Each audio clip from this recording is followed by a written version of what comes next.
Ex-ministro da Defesa Raul Jungmann, que ninguém pode chamar de esquerda, rasga o verbo e faz análise tão certeira, que deixou Cláudio Castro sem reação. Espia.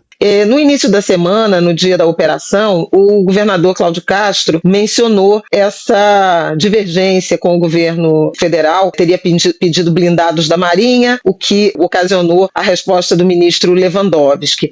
O senhor acha que o atual estado da crise de segurança pública no Rio de Janeiro ensejaria uma garantia da lei e da ordem em algum complexo de favelas? Qual a sua visão em relação à instituição, a esse instituto para enfrentamento dessa crise específica contra facções do tráfico de drogas? Vamos por partes, Flávia. A primeira questão é o seguinte: no vídeo que o Eric exibiu, o governador diz que os blindados da Marinha são fundamentais, porque só eles, que são por lagarta e não por pneu, eles podem ultrapassar as barreiras. Bom, aí vem a primeira questão. Se eles eram fundamentais, por que essa operação foi feita sem eles? Será que não existia uma outra alternativa? É a primeira pergunta que eu faço. A segunda das perguntas, ou melhor, a segunda das considerações que eu faço é o seguinte: olha, não vai ser militar que vai resolver o problema policial do Rio de Janeiro, de São Paulo, de Pernambuco, se seja onde for. Não vai. Esqueçam isso. A utilização do militar é só em momentos episódicos, limitados e em situações limites, quando a população está absolutamente indefesa, como aconteceu pelo menos umas 5, 6 vezes durante o meu período no Ministério da Defesa,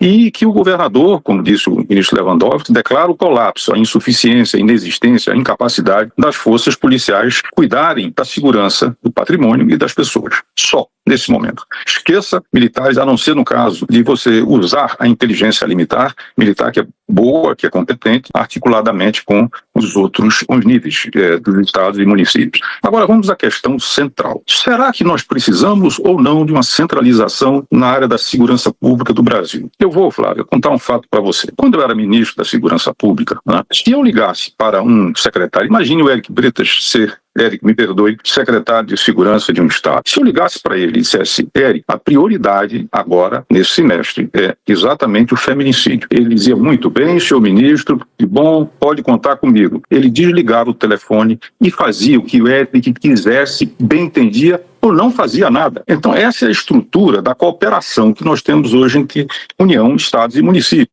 Ou seja, é uma desconexão. É isso que acontece de verdade. E veja bem, essa operação mostra de uma maneira absolutamente clara por que nós precisamos da centralização. Porque esse bate-cabeça, pediu, não pediu, Polícia Federal, etc, etc, se nós tivéssemos uma coordenação e uma centralização, isso não poderia existir. E qual é o problema? Afinal de contas, isso existe na saúde, isso existe na educação, isso existe na assistência social. Por que nós não podemos ter também na segurança pública uma centralização e uma coordenação quando o crime ele se nacionalizou e transnacionalizou? Ou será que é o estado da Paraíba que vai resolver, o meu estado, Pernambuco, o fato de que o PCC se encontra hoje instalado em 28 países do mundo afora? Não vai resolver. Isso é muito claro. Nós precisamos dessa centralização para dar respostas efetivas a esses problemas que hoje afligem milhões. Eu acabei de ver uma pesquisa do Datafolha que verificou que 4,9 milhões de cariocas vivem em comunidades dominadas pelo tráfico e pelas milícias. Você acha que isso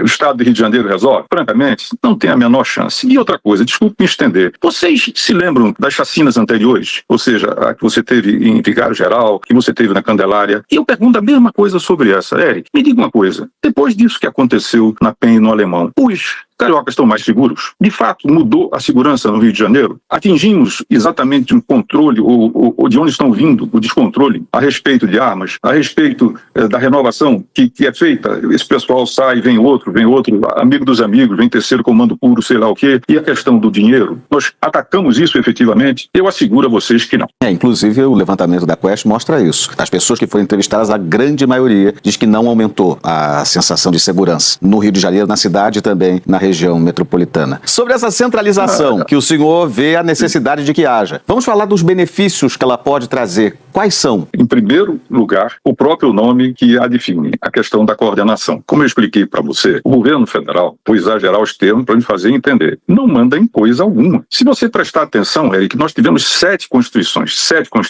no Brasil. A primeira foi de 1824, no Império, e a última de 1988. Você sabe quantas destas constituições o poder central no Império e na República teve atribuições na área de segurança pública? Nenhuma. Não tem nenhuma. Nunca teve. E o que eu vejo agora é que os governadores estão, e isso é compreensível, às vésperas de um ano eleitoral, sobretudo os governadores de direito, muito preocupados em ceder espaço nesse que será o campo, por excelência, da disputa eleitoral. Ele já está desenhado. É exatamente a segurança pública que vai ser absolutamente central, porque essa é a preocupação principal dos brasileiros. Agora, se você quer saber as vantagens estão em que você pode coordenar as forças, você pode coordenar a inteligência, que é fundamental, você pode estabelecer movimentos que devem ser seguidos pelos estados, você pode estabelecer prioridades, você pode estabelecer condições, sobretudo, para que as forças atuem conjuntamente e não ficar esse, me empresta, me dá, deixa eu pegar 2 dias, 3 dias, me faz uma VLO. Isso não existe, isso não pode continuar existindo. Mas eu queria voltar a fazer uma pergunta para Flávia Oliveira, antes de concluir. Flávia, pelo que eu li nos jornais, uma preocupação muito grande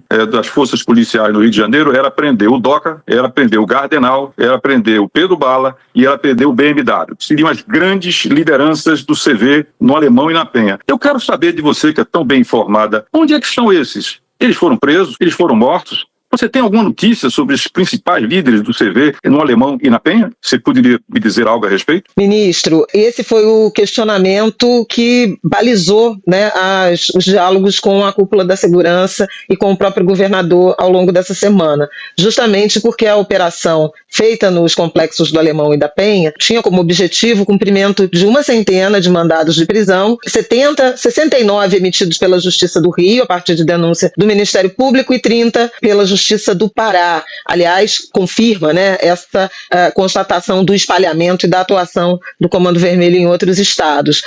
No entanto, até sexta-feira, quando 109 mortos, né, indivíduos mortos na operação, tinham sido já identificados, nenhum deles estava na lista dos mandados de prisão emitidos, e tampouco o chefe da organização, o senhor mencionou diretamente, o DOCA, foi capturado, continua foragido. Então, de fato, foi uma operação ancorada numa denúncia, numa investigação que objetivamente não se concretizou, em que pese o fato das autoridades do Rio de Janeiro informarem que 78 desses mortos tinham antecedentes criminais, embora não tivessem listados. Mais de 40 tinham mandados de prisão, embora não nessa operação, e as audiências de custódia confirmaram a permanência dos outros 113 na prisão.